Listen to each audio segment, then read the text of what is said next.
नमस्कार बच्चों, मैं हरेंद्र आपके अपने YouTube चैनल स्पेशल क्लासेस में आपका स्वागत करता हूं। बच्चों कैसे हैं?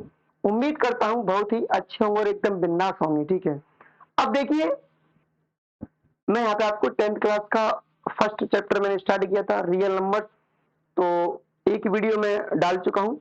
बाकी ये उसका सेकंड पार्ट है। मैंने वहाँ पे अंकों के बारे में बताया था, संख्या के बारे में बताया था, संख्या क्या होती है, अंक क्या होते हैं। मैं यहाँ पे आपको क्लासिफिकेशन ऑफ नंबर्स के बारे में पढ़ा रहा था। ठीक है, तो अगर आपने वो वीडियो नहीं देखी है तो पहले इसको जाके देखिएगा, तब ये समझ आएगी। ठीक है, अब सुनो, तो आइए स्टार्ट करते हैं इस चीज को। देखो क्या है कि मैंने आपको प्राइम नंबर्स तक पढ़ाया था। ठीक है, कहाँ तक? प्राइम नंबर्स तक। ठीक है, अब देखिए एक बार मैं फिर बता देता हूं कि अभाज्य संख्या क्या होती है। अभाज्य संख्याएं वे संख्या होती हैं जिनके केवल क्या होते हैं, दो फैक्टर होते हैं। कितने फैक्टर होते हैं? दो फैक्टर होते हैं। ठीक है, तो मैंने ये चीज आपको बता चुका था, तो उस पहले वीडियो को देख लीजिए, पहली वाली को। तो मैं यहाँ से स्टार्ट करता हूँ कि how to test whether a number is prime और नॉट। यानी कि अगर आपको कोई भी संख्या दे दी जाए तो आप कैसे चेक करोगे कि ये नंबर प्राइम नंबर है या नहीं। उसके लिए मैं आपको एक तरीका बताता हूँ, तो जरा उसको ध्यान से समझिएगा। ठीक है, समझो। देखिए बच्चों, मैं कोई एक एग्जांपल लेता हूं। मैं कहूँ आपसे कि 243 यानी कि 243, या ऐसे कर देता हूं, क्या 243 243 एक अभाज्य संख्या है? तो किसी भी नंबर को हम कैसे चेक करेंगे, कैसे बताएंगे कि ये संख्या भाज्य संख्या है या फिर क्या अभाज्य संख्या है। ठीक है, तो इसके लिए स्टेप देखिए, मैं क्या बताने वाला हूं आपको। स्टेप फर्स्ट में कुछ स्टेप मैं आपको बता रहा हूं, तो स्टेप फर्स्ट में आप क्या करोगे, जो भी नंबर दे रखा है उसका स्क्वायर रूट निकालिए। क्या निकालिए? Square root. तो यहाँ पे आप देख पा रहे हो 243 का मैं एग्जैक्ट स्क्वायर रूट नहीं निकाल सकता।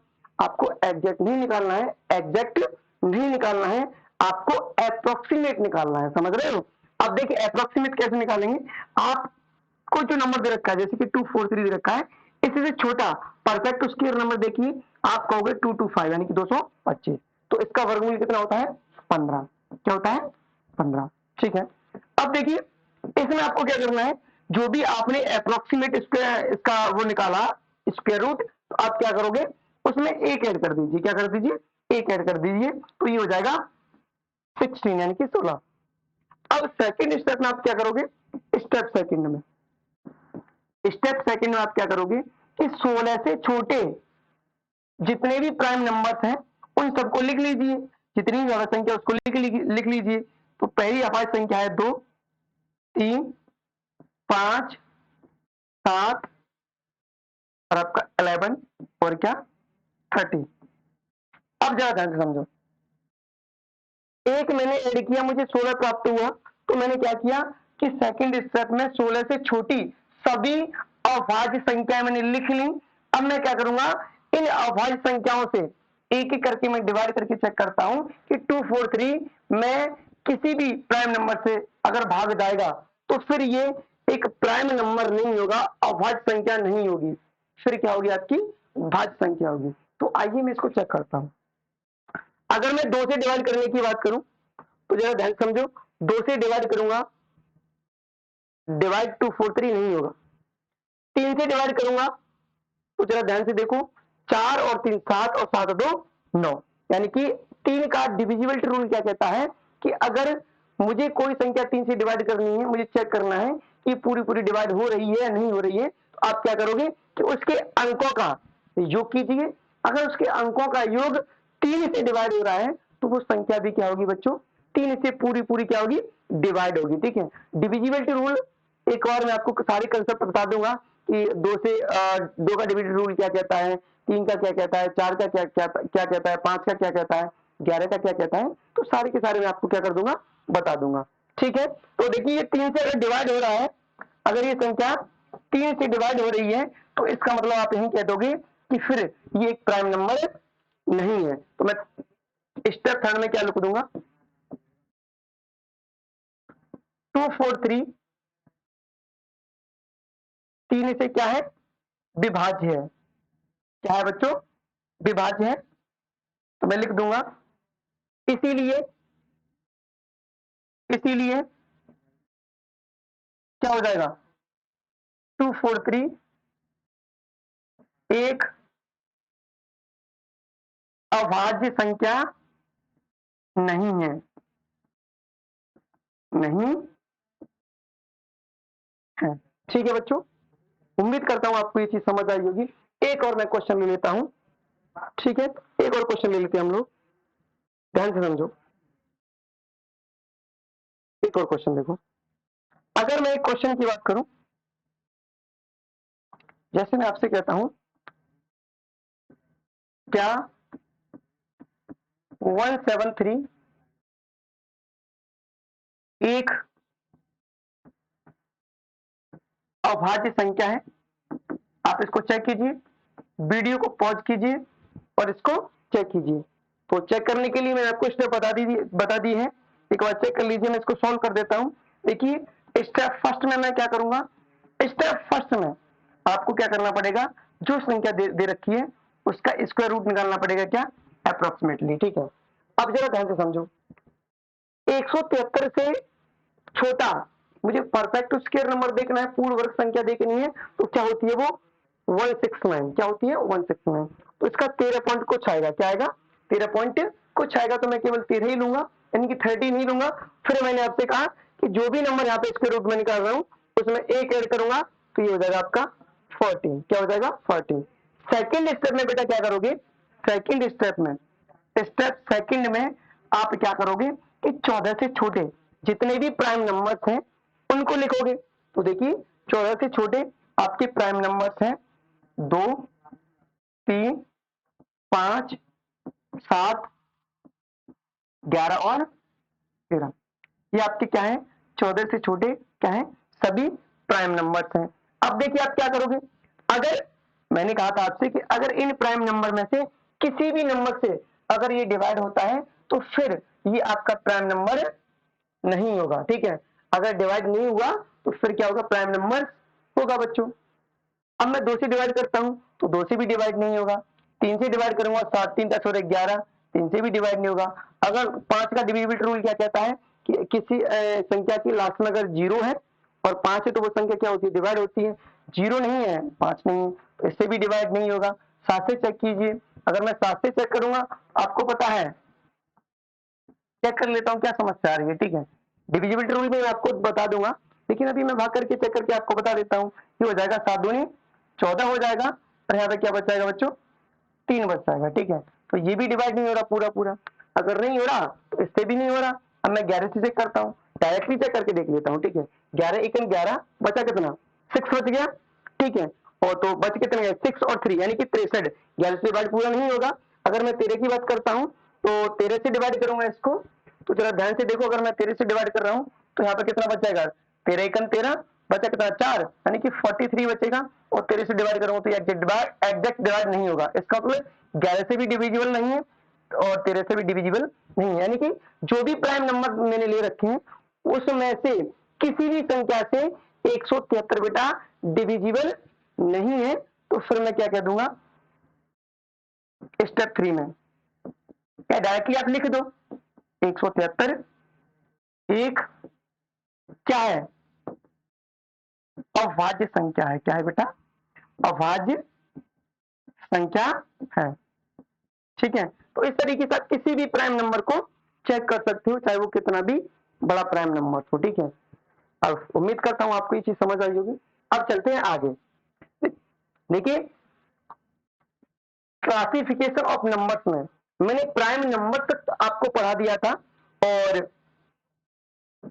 वहीं से आगे मैं स्टार्ट करता हूं। ठीक है, अब देखो आपको दिख रहा होगा कंपोजिट नंबर, यानी कि किसे कहते हैं, कंपोजिट नंबर को हिंदी में हम बोलते हैं भाज्य संख्याएं।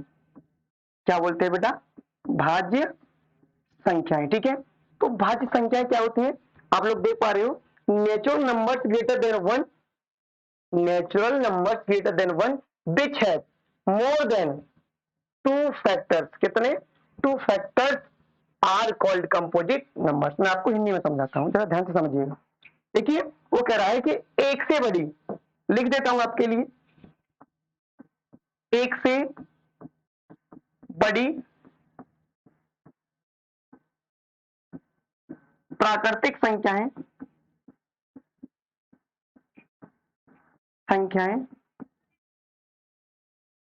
जिनके दो से अधिक गुणनखंड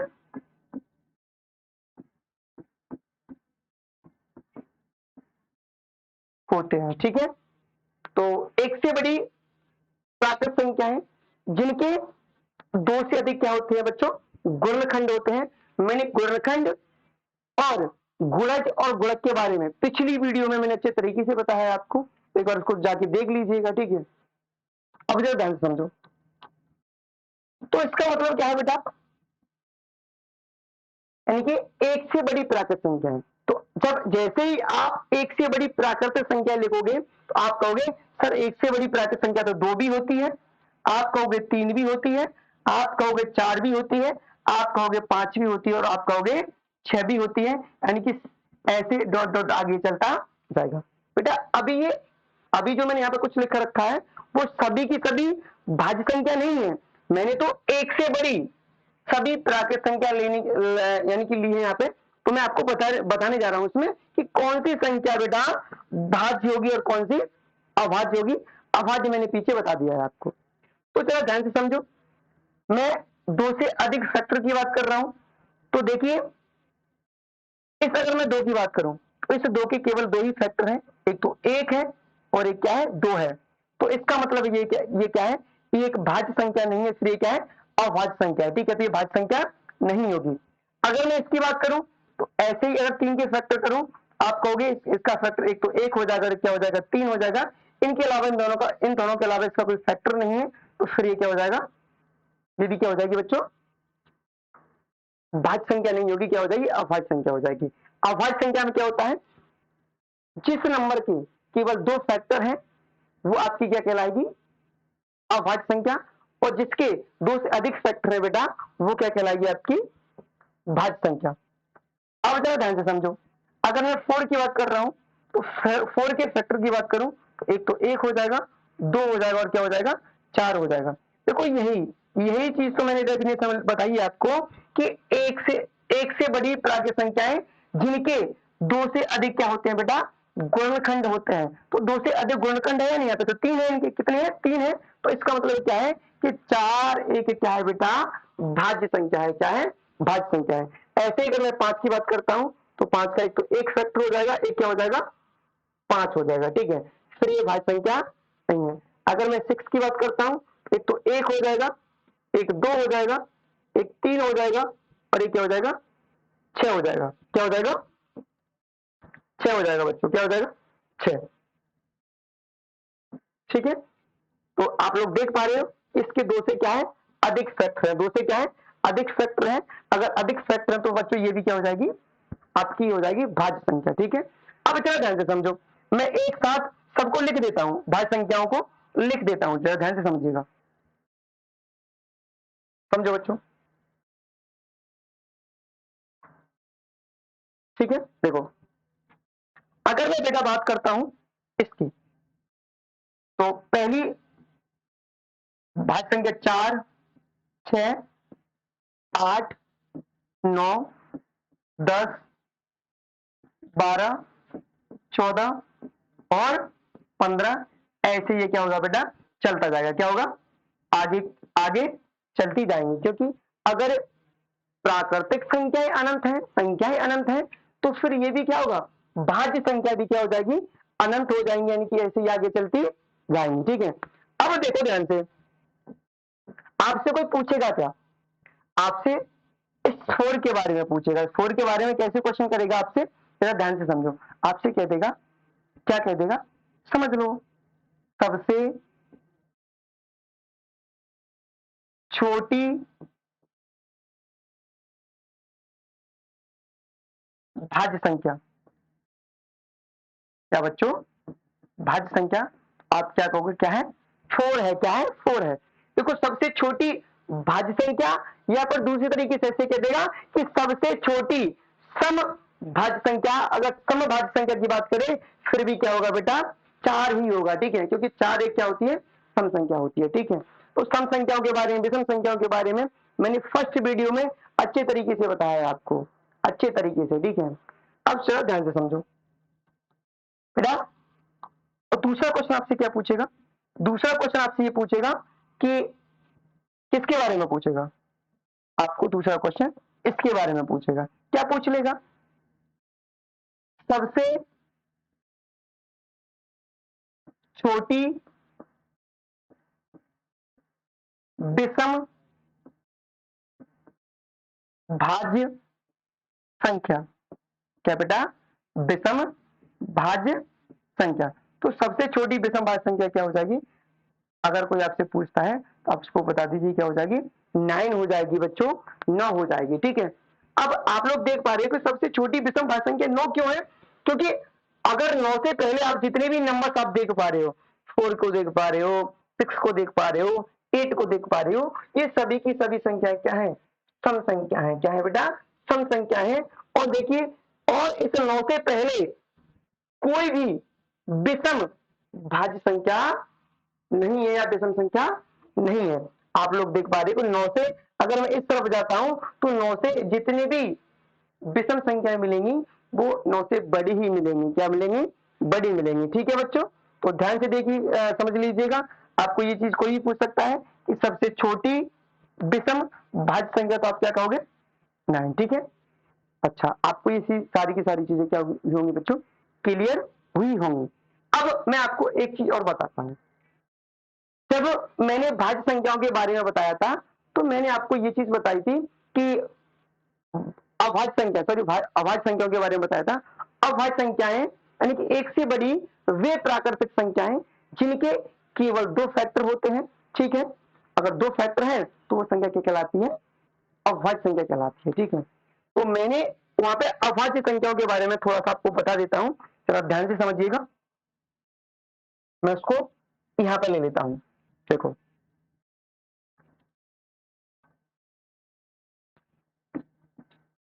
अगर मैं अभाज्य संख्याएं, अगर बेटा मैं प्राइम नंबर्स की बात करता हूं ना, तो प्राइम नंबर्स क्या होते हैं, मैंने एग्जांपल के तौर पे यहां पर ले लेता हूं, 2, 3, 5, यानी कि आगे चलता जाएगा। प्राइम नंबर्स आपको मैंने बता ही दिया है कि ओनली 2 फैक्टर, ओनली 2 फैक्टर। अगर किसी भी संख्या के अगर केवल 2 कर्णखंड है तो बच्चों वो क्या कहलाएगी, आपकी अभाज्य संख्या कहलाएगी, ठीक है। अब थोड़ी सी चर्चा में, या मैंने अभी चर्चा की है भाज्य संख्याओं के बारे में, भाज्य संख्याएं यानी कि कंपोजिट नंबर, यानी कि ये इसकी डेफिनेशन क्या होती है, मोर देन 2 फैक्टर, मोर देन 2 फैक्टर, ठीक है बच्चों, यानी कि 2 से अधिक गुणनखंड। अब जरा ध्यान से समझो, अगर मैं इसके भी एग्जांपल की बात करूं, अभी मैंने ले रखा है 4, 6, ऐसे आगे आगे चलता जाएगा। आप लोगों ने एक चीज नोटिस की, आपने ये नोटिस किया होगा कि सर यहाँ पे 2 से आपने स्टार्ट किया है, 3 ऐसे संख्या आगे बढ़ती गई है, यहाँ पे आपने 4 से स्टार्ट किया है, ऐसे संख्या आगे बढ़ती गई है, फिर आपने एक नहीं लिया, एक क्यों नहीं लिया, फिर एक है क्या, तो मैं आपको बताता हूँ एक है क्या, तो ध्यान से समझना। देखिए एक है क्या, मैं नोट डाल के आपको लिखवा देता हूं कि एक है क्या, यह ना तो भाज्य संख्या है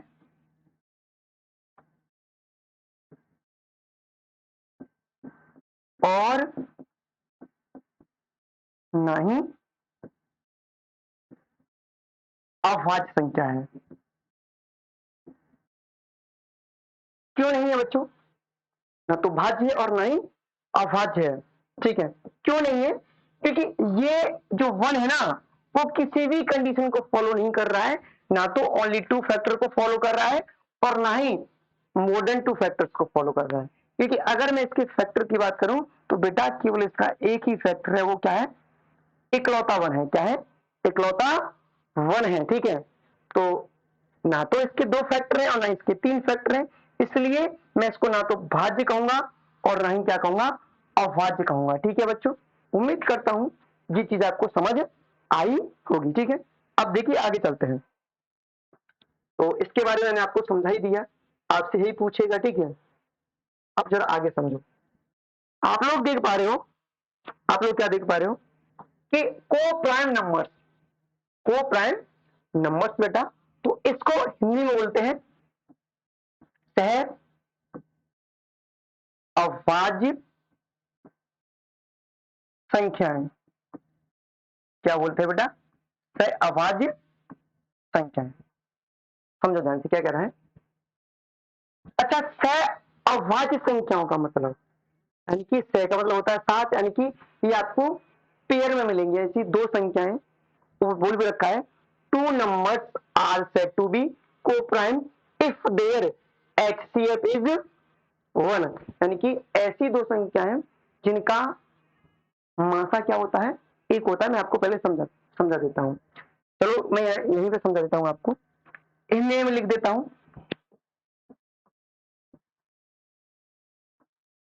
ऐसी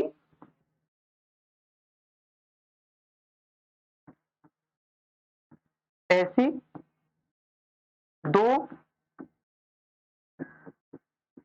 संख्याएं जिनका HCF, यानी कि मासा, HCF का मतलब होता है हाईएस्ट कॉमन फैक्टर, ठीक है। मासा क्या हो बेटा? 1 हो। क्या हो? ऐसी 2 संख्याएं जिनका HCF यानी कि मासा क्या हो बेटा? 1 हो। HCF 1 होने का मतलब क्या है? यानी कि आप ऐसी 2 संख्याएं लीजिए, या फिर ऐसी 2 संख्याएं जिनके जिनकी अगर मासा की बात करूं तो मासा क्या हो? 1। और मासा 1 होने का मतलब क्या है कि ऐसी 2 संख्या जिनमें कुछ भी कॉमन ना हो। क्या? जिनमें कुछ भी कॉमन ना हो। अगर जिन संख्याओं में कुछ भी कॉमन नहीं होगा तो उनका HCF यानी कि मासा क्या होगा बेटा? क्या होगा? 1 होगा। मैं आपको समझाता हूं कैसे। तो नंबर ले लेता हूं छोटे छोटे, प्यारे प्यारे। देखिए, एक तो 2 और एक 3। क्या बेटा? 2 और 3। अगर मैं इनके मासा की बात करूं तो मासा कैसे? देखो, अगर मैं इसके फैक्टर करूं तो ये 2 इंटू 1 हो जाएगा, ये 3 इंटू क्या हो जाएगा? 1 हो जाएगा। देखो, इसमें केवल क्या कॉमन है? वैसे अगर मैं कॉमन की बात करूं तो यहाँ पे तो कुछ भी कॉमन नहीं है, एक तो सब में कॉमन होता है, तो फिर इसका मासा क्या हो जाएगा बच्चों? 1 हो जाएगा। क्या हो जाएगा? यानी कि ऐसी 2 संख्या जिनमें कुछ भी कॉमन ना हो तो संख्या क्या कहलाती है? यानी कि एक दूसरे की क्या होती है?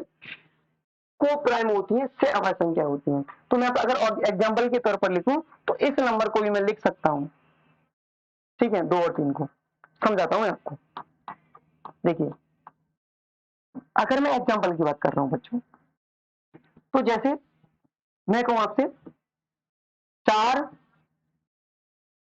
25, 4 और 25, ये दोनों ही संख्याएं एक दूसरे के बेटा क्या है? को प्राइम नंबर्स हैं। क्योंकि अगर मैं इन दोनों का मासा निकालूं ना तो इनमें कुछ भी कॉमन नहीं है। अगर कुछ कॉमन नहीं है बेटा तो इनका फिर मासा क्या हो जाएगा? आप कहोगे सर कुछ कॉमन नहीं है, तो अभी आपने बताया कि उसका मासा क्या हो जाएगा? 1 हो जाएगा। क्या हो जाएगा? 1 हो जाएगा। तो मैं कह सकता हूं 4 और 25 एक दूसरे के क्या होते हैं बेटा? को प्राइम नंबर्स होते हैं। क्या होते हैं? को प्राइम नंबर्स, यानी कि सह अभाज्य संख्याएं होती हैं। अब देखो, यहाँ पे एक वर्ड दिख रहा है आपको, अभाज्य संख्या है, तो बिल्कुल भी मतलब नहीं है कि जो भी मैं 2 संख्याएं लूंगा वो जरूरी नहीं है कि वो दोनों ही संख्याएं क्या हो? अभाज्य संख्या हो। ऐसा हो सकता है कि दोनों संख्याएं आपकी क्या हो सकती हैं? भाज्य हो सकती हैं। आप देख पा रहे हो 4 भी क्या है? 4 भी क्या है? आपकी एक भाज्य संख्या है और 25 भी क्या है? एक भाज्य संख्या है। तो जरूरी नहीं है कि दोनों ही क्या हो? अभाज्य संख्याएं हो बेटा, ठीक है। अब देखो जरा ध्यान से, एक और एग्जांपल की बात करूं। अगर जैसे मैं आपसे कह दूं बेटा कि 3 और क्या ले लूं बताओ? आप कहोगे सर 3 और 7 ले लो, या फिर मैं 3 और 8 ले लेता हूं। क्या ले लेता हूं? 3 और 8 की बात करूं तो बेटा जब इसका मासा निकालोगे ना तो मासा क्या हो जाएगा? मासा हो जाएगा 1। क्या हो जाएगा? 1 हो जाएगा, ठीक है, क्योंकि इनमें कुछ भी कॉमन नहीं है, कुछ भी कॉमन नहीं है, तो बेटा इसका मासा क्या हो जाएगा? 1 हो जाएगा। अच्छा, मैं आपको एक और चीज समझाता हूँ, जरा ध्यान से समझना। मैं अभी आपको ये चीज कह रहा था कि अभाज्य संख्याओं का मतलब ये नहीं है कि दोनों ही संख्या क्या हो? अभाज्य हो। यानी कि आप लोग देख पा रहे हो दोनों भाज्य भी हो सकती हैं। इसमें एक अभाज्य और एक क्या है? भाज्य है। यानी कि एक भाज्य और अभाज्य हो सकती है। हो सकता है कि दोनों क्या हो जाए? अभाज्य हो जाए। जैसे कि 2 और 3 की बात करूं, 5 और 7 की बात करूं, समझ रहे हो? अभाज्य संख्याओं में तो कुछ भी कॉमन नहीं होता है, ठीक है, तो वो तो ऑलरेडी क्या होंगी? अभाज्य संख्या होंगी, अगर मैं कोई भी तो संख्या लेता हूं तो, ठीक है। अब जरा ध्यान से समझो। तो उम्मीद करता हूं आपको ये सारी चीजें क्या हुई होंगी? क्लियर होंगी। इनका मासा भी क्या है? इनका मासा भी क्या है बेटा?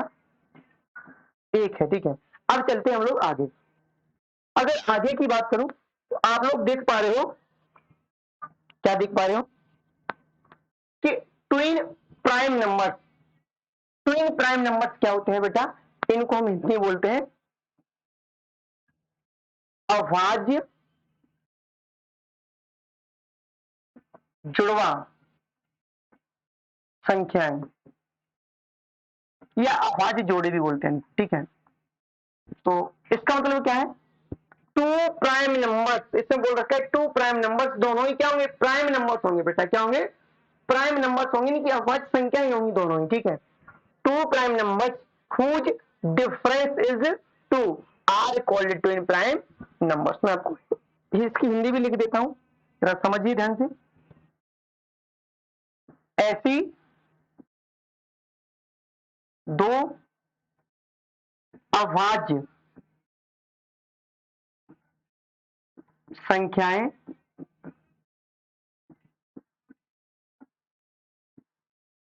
जिनका, ऐसी दो अभाज्य संख्या जिनका अंतर क्या हो बेटा?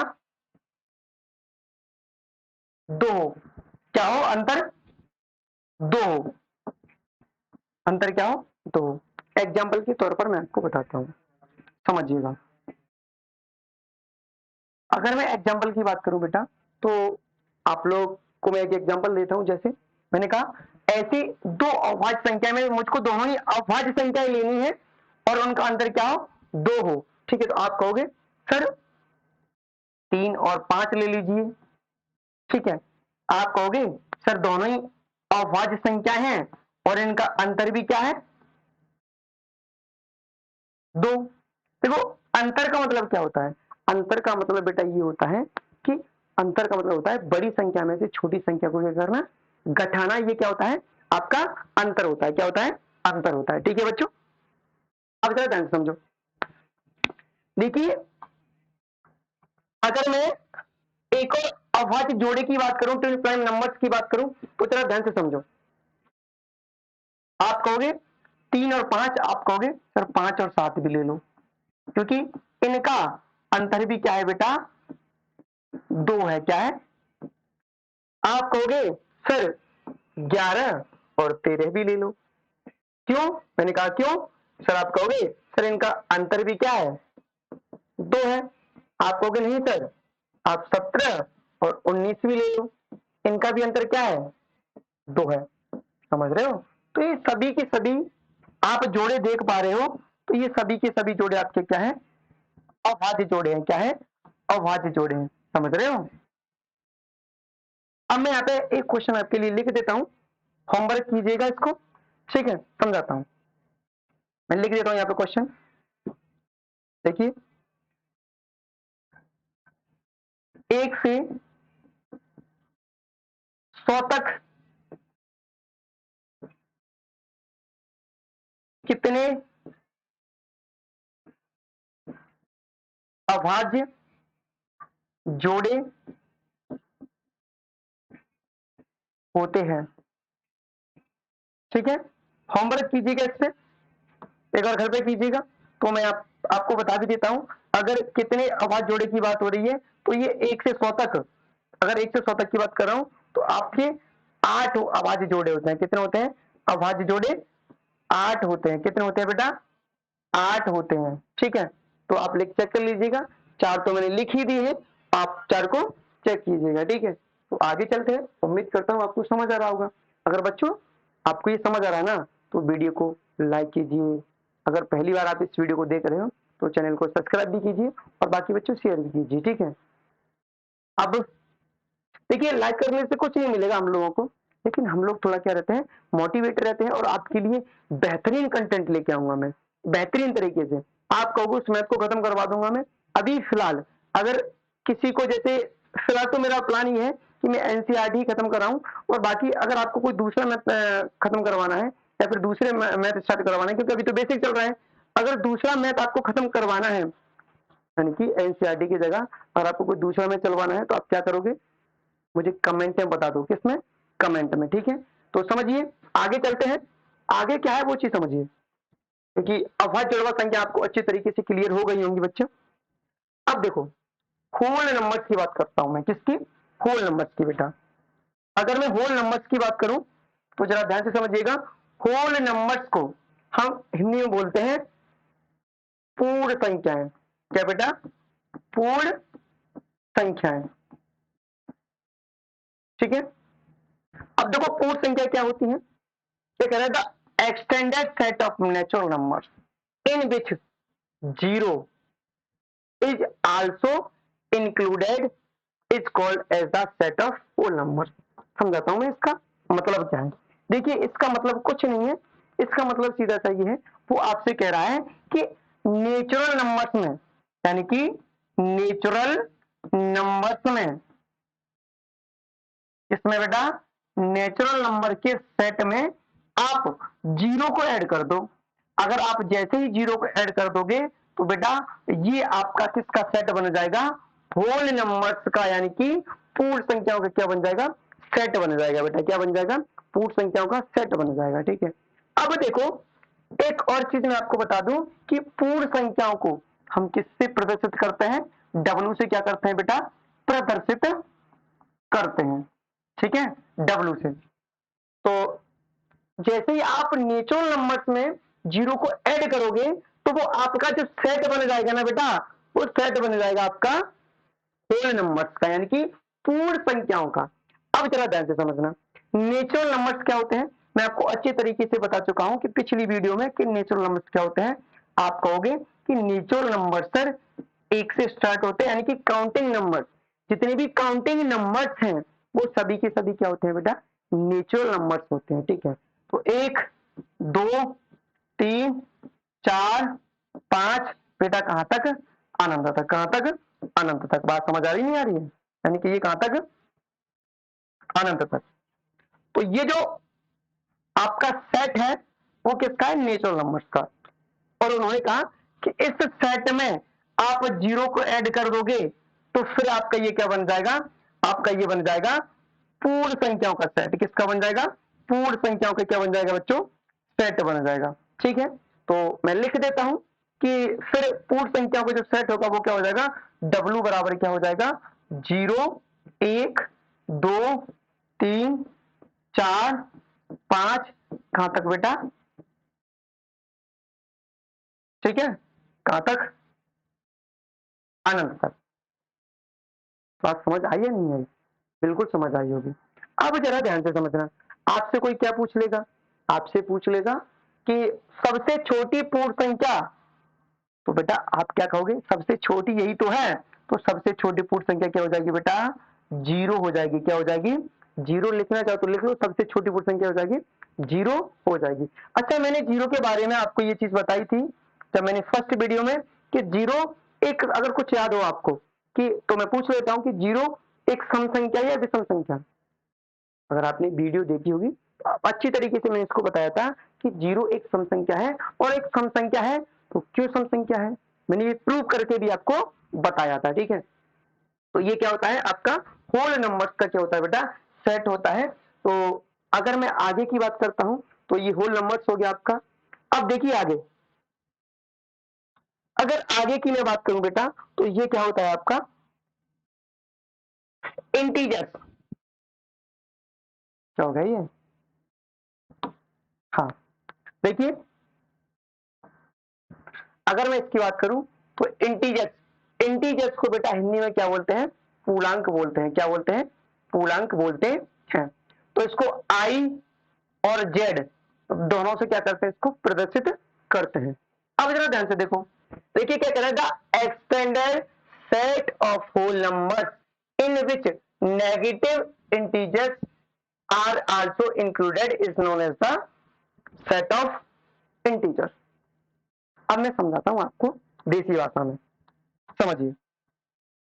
वो आपसे कह रहा है कि होल नंबर्स के सेट में, यानी कि होल नंबर्स के सेट में आप नेगेटिव इंटीजर्स, यानी कि नेगेटिव जो संख्या है आप उसको ऐड कर दोगे तो बच्चों वो आपका क्या बन जाएगा? इंटीजर्स बन जाएगा। मैं समझाता हूं आपको। देखिए अगर वो कह रहा है आपसे कि 0, 1, 2, 3, 4, कहां तक बेटा? ये कहां तक जाएगा? अनंत तक जाएगा। कहां तक जाएगा? अनंत तक जाएगा। वो कह रहा है कि इनमें आप नेगेटिव, देखिए ये आपकी क्या है? पॉजिटिव संख्या है। क्या है? पॉजिटिव इंटीजर्स है। तो इसमें नेगेटिव इंटीजर्स को और ऐड कर दीजिए, यानी कि -k1, -k2, -k3, -k4 और क्या बेटा? -k5, यानी कि ये कहां तक जाएगा? -k अनंत तक, और ये कहां तक? प्लस अनंत तक। तो ये जो सेट आपका कहलाएगा बेटा, आप लोग ये चीज को देख रहे हो, तो इसी को हम क्या बोलते हैं? इंटीजर्स बोलते हैं, यानी कि पूर्णांक बोलते हैं। क्या बोलते हैं? पूर्णांक बोलते हैं बच्चों। क्या बोलते हैं? पूर्णांक बोलते हैं। ठीक है, अच्छा। दूसरी तरीके से मैं आपको ये कह सकता हूं, क्या बेटा?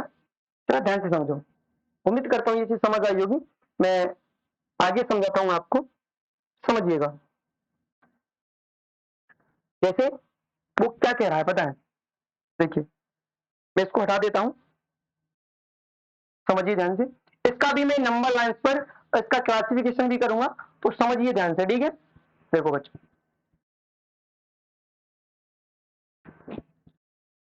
देखो दूसरे तरीके से मैं आपको ये कह सकता हूं कि साहब आप 0 में, यानी कि पॉजिटिव नंबर्स, यानी कि मैं ऐसे कह सकता हूं कि पॉजिटिव नंबर्स और नेगेटिव नंबर्स दोनों को ऐड कर दीजिएगा, तो वो जो सेट होगा वो आपका क्या होगा? इंटीजर्स होगा। क्या होगा? अभी मैं आपको बताऊंगा कि पॉजिटिव और नेगेटिव इंटीजर्स क्या होते हैं। और अगर मैं नेगेटिव संख्याओं में, यानी कि नेगेटिव इंटीजर्स में 0 को ऐड कर दूं, उनको क्या बोलेंगे? पॉजिटिव इंटीजर्स में 0 को ऐड कर दूं तो क्या बोलेंगे? और 0 है क्या? ठीक है, समझते हैं। तो जरा ध्यान से समझिएगा, ये सारी चीजें मैंने आपको भी बता दी हैं। मैंने कहा था आपसे कि 0, 1, 2, 3 कहां तक बेटा? प्लस के अनंत तक, -k1, -k2, -k3, -k4 कहां तक बेटा? -k अनंत तक। ठीक है, तो अब मैं आपको इसका इंटीजर्स का क्लासिफिकेशन बताता हूं, तो जरा ध्यान से समझिएगा। देखो समझते हैं बच्चों, ध्यान से, बड़े इत्मीनान से समझेंगे हम लोग। मैं कुछ यहाँ पे एक लाइन ले लेता हूं बिल्कुल सीधी।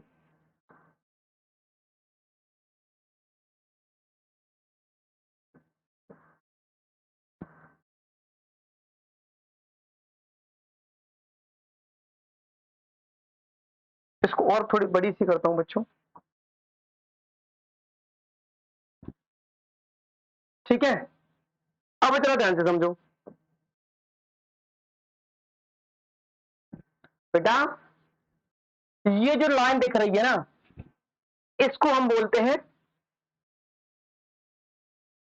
रुक जाओ 1 मिनट बस।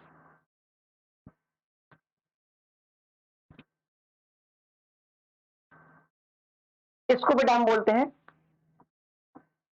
संख्या रेखा यानी कि नंबर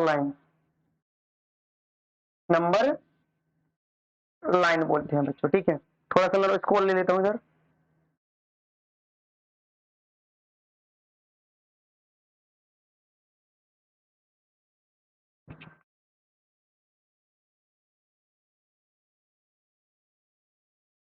बस एक मिनट बच्चों ना, देखिए इसको हम क्या बोलते हैं बेटा,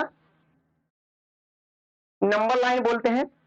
और जरा ध्यान से समझो, इस नंबर लाइन के बिल्कुल बीचों बीच क्या होता है बेटा, इस नंबर लाइन के बिल्कुल बीचों बीच क्या होता है, इसके बिल्कुल बीचों बीच क्या होता है, जीरो।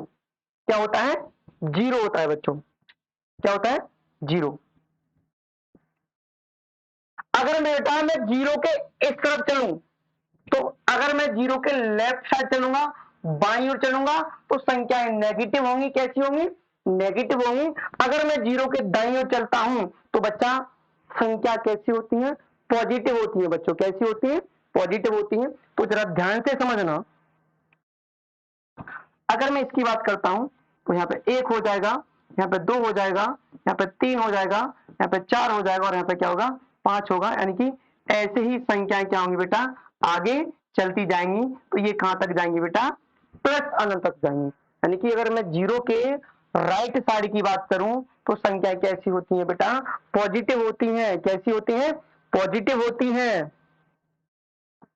अगर बेटा मैं जीरो के लेफ्ट साइड की बात करता हूं, तो संख्याएं बेटा कैसी होती हैं, नेगेटिव होती हैं। कैसी होती हैं, नेगेटिव होती हैं। तो ये माइनस के 4। ठीक है, तो ऐसे ही यहां पर क्या, माइनस के 5। यानी कि ऐसे आगे आगे क्या होगा बेटा, चलता जाएगा। यानी कहां तक जाएंगी संख्याएं, अनंत तक जाएंगी। ठीक है, कहां तक जाएंगी, अनंत तक जाएंगी। जरा ध्यान से समझो। अब देखो मैं आपको क्या समझा रहा हूं, कि अगर मैं एक से लेकर अनंत तक की बात करता हूं, तो बेटा मैं इसको क्या बोलूंगा, अगर मैं एक से लेकर अनंत तक की बात करता हूं, तो बेटा इसको हम बोलते हैं क्या, पॉजिटिव इंटीजर्स। क्या बोलते हैं, पॉजिटिव इंटीजर्स। पॉजिटिव इंटीजर्स यानी कि धनात्मक पूर्णांक। धनात्मक पूर्णांक। अच्छा, और क्या इसको बोल सकते हैं, मैंने फर्स्ट वीडियो में बताया था कि एक दो तीन चार पांच कहां तक बेटा संख्या अनंत तक जाए, तो ऐसी संख्याओं को हम क्या बोलते हैं, ऐसी संख्याओं को हम बोलते हैं प्राकृतिक संख्याएं। क्या बेटा, प्राकृतिक संख्याएं। ठीक है, पॉजिटिव। ऐसी संख्याओं को और हम क्या बोलते हैं बेटा, नेचुरल नंबर्स। क्या, नेचुरल नंबर यानी कि प्राकृतिक संख्याएं। क्या बेटा, प्राकृतिक संख्याएं। बेटा बात समझ आई या नहीं आई। अच्छा, अगर बेटा मैं जीरो के इस साइड की बात करता हूं, यानी कि एक, माइनस एक से लेकर कहां तक बेटा, माइनस के अनंत तक, तो इन संख्याओं को हम क्या बोलते हैं, इन संख्याओं को बोलते हैं बेटा नेगेटिव इंटीजर्स। नेगेटिव इंटीजर्स यानी कि ऋणात्मक पूर्णांक। क्या बोला, क्या क्या बेटा, ऋणात्मक पूर्णांक बोलते हैं। क्या बोलते हैं, ऋणात्मक पूर्णांक बोलते हैं।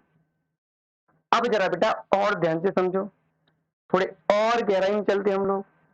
देखिए, अगर बेटा मैं केवल, मैंने इसमें एक तरफ पॉजिटिव संख्या ले ली और दूसरी तरफ नेगेटिव संख्या ले ली, तो आप कहोगे सर जीरो बच गया, फिर जीरो क्या है, तो बेटा ये तो पॉजिटिव हो गया और ये फिर नेगेटिव हो गया। आप कहोगे सर ना तो आपने जीरो को पॉजिटिव में इंक्लूड किया और ना ही नेगेटिव में इंक्लूड किया, फिर है क्या, तो मैं कहूंगा कि बेटा ये जो नेगेटिव है, जो जीरो है ना, जीरो यह एक शून्य पूर्णांक है। ये क्या है, एक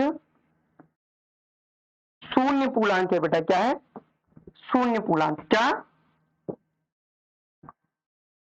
खुद एक ये जीरो पूर्णांक है। जीरो पूर्णांक है। क्या है? और बेटा यह ना तो धनात्मक होता है, यह ना तो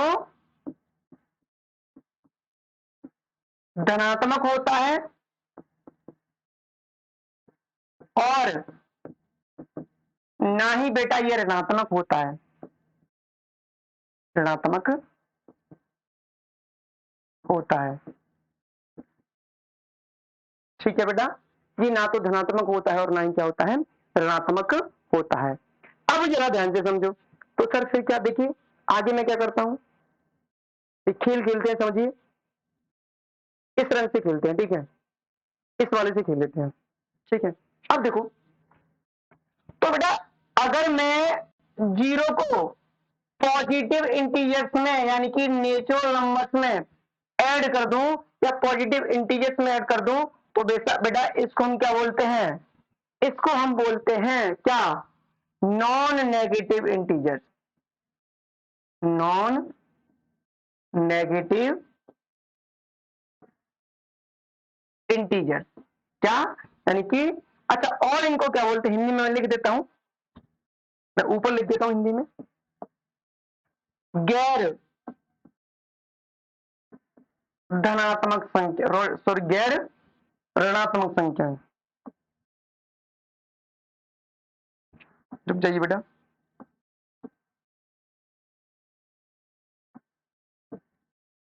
गैर ऋणात्मक संख्याएं। ठीक है बेटा, क्या बोलते हैं, नॉन नेगेटिव इंटीजर्स। और इनको क्या बोलते हैं, और इनको हम बोलते हैं क्या, क्योंकि अगर नेचुरल नंबर्स में जीरो को मैं ऐड कर दूं तो ये बन जाता है होल नंबर्स का सेट। किसका? होल नंबर्स का सेट, यानी कि पूर्ण संख्याओं का सेट। तो बेटा मैं इसको क्या बोल सकता हूं, होल नंबर्स भी बोल सकता हूं, होल नंबर, यानी कि पूर्ण संख्याएं। क्या बेटा? पूर्ण संख्याएं। ठीक है, और ध्यान से समझो, अगर बेटा मैं इसमें क्या कर दूं,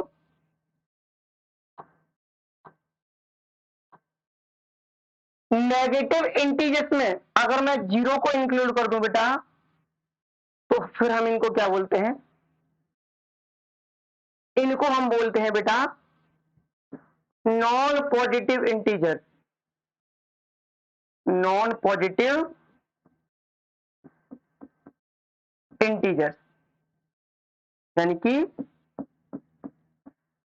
गैर धनात्मक संख्याएं, गैर धनात्मक संख्या। बेटा बात समझ आई या नहीं आई? अब देखिए आगे वीडियो लंबी हो जाएगी, तो मैं क्या करता हूं कि यहीं पे इसको छोड़ देता हूं। अच्छा बच्चों, अगर आपको ये वीडियो पसंद आती है तो मेरी वीडियो को लाइक कीजिएगा और शेयर भी कीजिएगा। अगर पहली बार आप लोग देख पा रहे हो तो चैनल को क्या कीजिएगा, सब्सक्राइब भी कीजिएगा बच्चों। अच्छा देखिए, मैंने यहां तक आपको बता दिया क्लासिफिकेशन ऑफ नंबर्स में, मैंने इंटीजर्स तक आपको बता दिया। और मैं आप कल मैं इनसे स्टार्ट करूंगा, तो मैं कल आपको बताऊंगा रेशनल नंबर्स के बारे में, रेशनल नंबर्स के बारे में। समझ रहे हो? तो ध्यान से समझिएगा, उस वीडियो को भी देखिएगा, आपको सूचित भी कर दूंगा। ओके दोस्तों, बाय बाय। अगर अच्छी लग रही है तो शेयर भी कीजिएगा। ठीक है बच्चों, बाय बाय, टाटा, मिलते हैं नेक्स्ट वीडियो में।